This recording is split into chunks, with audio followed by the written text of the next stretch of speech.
and welcome back to Performer Talk, your one-stop shop to learn about all the amazing things about being a performer and all the bad things about being a performer, all the business side of things, all the other side of things. And today we're going to be sort of elaborating on what we did on our last video, talking about collaborating with other people. Hopefully you should be able to see that video if you click this little button, which is going to appear here, I think. Yeah? Okay, yeah, but I'm still learning, so we're going to do it. It's going to be great. So, networking, it's quite an interesting thing as a performer to try and do. I'm going to give you 5 reasons why you should go out and do networking right now. So, let's get to it! Networking, for those unaware, is essentially a load of business people meeting up with a load of other business people to talk to them about each other's businesses and have a coffee and talk about it to try and gain more business. It sounds really boring, right? But I'm here to kind of give you a heads up as to why you should be doing it. So, as I said, let's get into it with reason 1! Okay, reason 1, free coffee! In all seriousness though, the first reason to go to these things is to get yourself out there. There's that old adage which is that people don't know what you do until you tell them what it is that you do.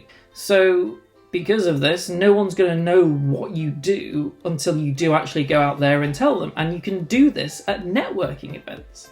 Obviously, this is being filmed during the lockdown period. We're not really allowed to go out and mix and mingle with people at the moment. However, there are loads of networking events online that you can do from your own home. And I'm not going to lie, some of these can be quite early, and especially in the real world with business networking groups like BNI and 4N and loads of other ones, starting at around 6 o'clock in the morning. So the free coffee at those ones is definitely very, very well accepted. I can tell you that for nothing, and it is a massive help when you're trying to sell your business to be energized and happy to talk about everything it is that you do. Reason 2! Reason 2 is quite a nice one, really. We're talking about the group support. So when you've been going for a few times, you'll get to meet people over and over again that go to the same one every single week. You'll get to understand where they're coming from, they'll get to understand where you're coming from, and get to know more about you. And a lot of these people in these groups will then enter into your social circle. For instance, if you go to church, you've got your social circle of friends at your church. If you're part of an amateur dramatic society, you've got your social circle of the amateur dramatic society where you would go out for a few drinks afterwards or that kind of thing. So these people then become part of your support network, your support group, and you can go out for drinks with them and go for dinner and they become your friends. And therefore the group support is important, because if you feel like you are on your own on that particular day or that particular moment, you are then able to call up someone from one of your networking groups and say, hey, you feel a bit down, do you want to go out for a coffee, or having that in your schedule that every Wednesday at 3 o'clock you go to this specific networking group, then they will be there to help uplift you and make you feel better about what it is that you're doing. So I think that's a really good reason for reason number 2. Can I still do it? Can I? Yeah! Reason 3! It's like West Side. Do you remember that? Like East Side, West Side, Merseyside. Reason 3 is very, very simple, and that is that you never know who is there.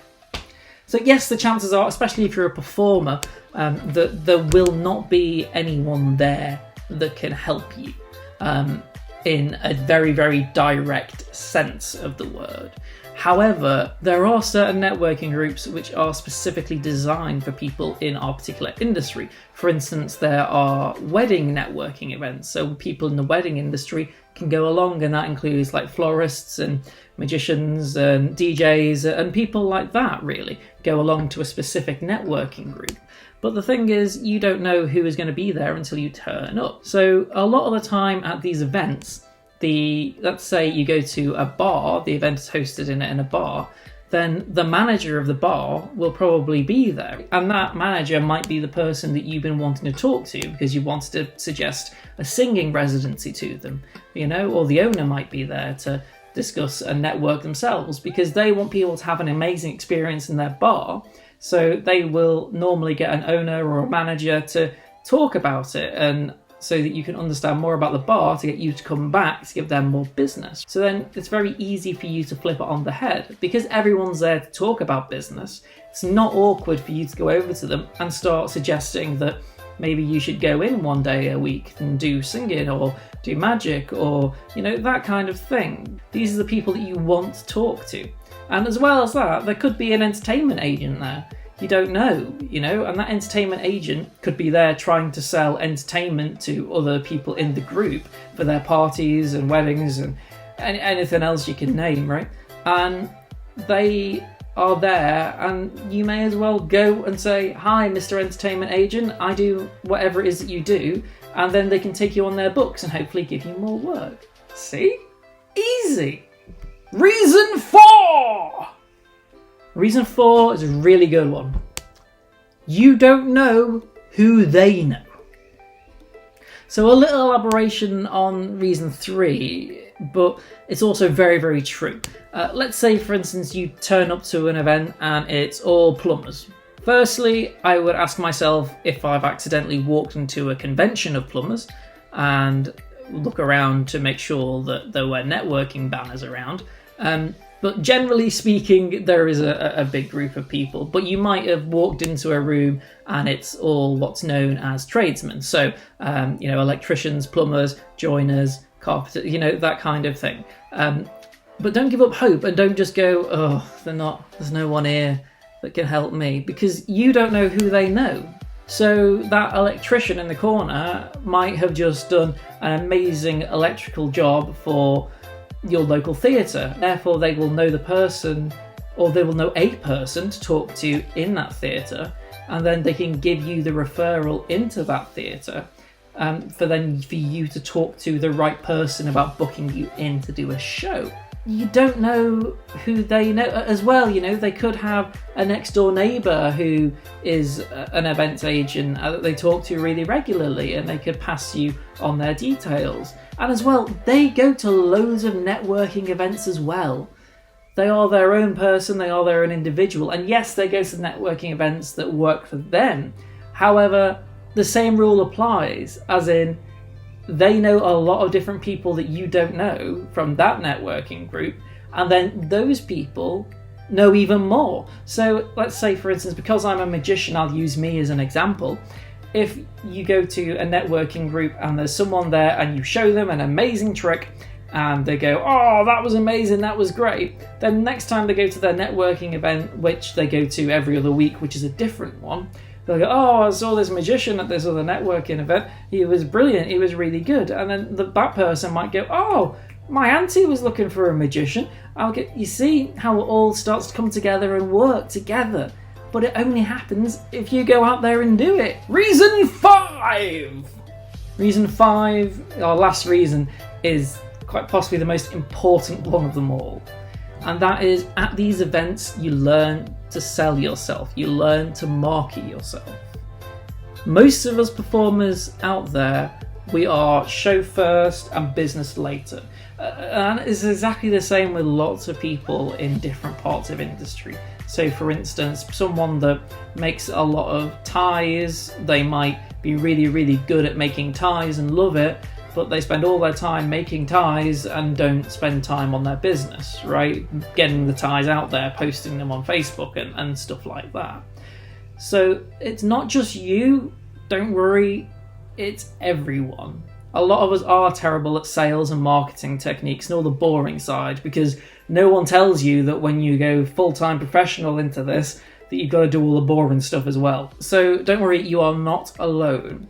But what better place to learn how to sell yourself than a networking event? Because there's loads of people there, and especially the first time you go, none of them know who you are. So you can go in and you can say your thing, see if it flows well, see if it goes right. Because a lot of these networking groups, at most of them, they do something called the 60-second pitch. where you go all around the room and one at a time, you stand up, you say what your business is, say what your business does, and say how your business can help other people in 60 seconds. So think about it this way. If you go to 5 networking events a week, then that's 5 opportunities for you to change your sales pitch, for you to change that every single time until you figure out what works for you when pitching to real life people and not just on the internet or over the phone, actually in front of someone. It gives you the opportunity to be able to say, hi, I'm Simon, I'm a magician. Do you want to see a really cool magic trick? Yay! They want to see I show my magic, and then I say, what I am looking for, ideally from this, is to get a referral into a restaurant or a hotel, someone that might always need entertainment. That's a very quick example for you, right there. But that allows you to then adjust that at your next meeting, where you could go, hi, I'm Simon, I'm a magician, do you want to see a trick? Yay! And then you can go, and what I can offer other people is I can offer them safety and reassurance, knowing that if the drinks are coming late to their table, you can send me, if I'm in a restaurant, to their table to distract them for 10 minutes while service might be running behind. You've essentially said exactly the same thing, you just worded it in a different way, and because of this, you can change and adjust for different things. And especially when it comes to stuff like, events. So like Valentine's Day, if you're a singer, I do, for Valentine's Day, I'm offering a service where I will go around to your house, knock on the door, and do a singergram from your door. So all of these things, but going and practicing it allows you to sell your product, because that is what you are. You are your own product. And going to these things and doing this kind of thing allows you to practice selling yourself. So that's it for this video. Thank you all so much for watching. I hope you enjoyed it, and if you did, please give this video a little bit of a like. As I said, please subscribe to the channel, click the little button so that you can subscribe and see when all the new videos are coming out, and that way you will not miss any of them, which is awesome. And also, no matter where you are in the world, have a wonderful day, morning, evening, afternoon, and I will see you all on the next video, where we will be discussing all the different tips and tricks to make you a better networker. So let's go for it, guys. I will see you on the next video. See you later.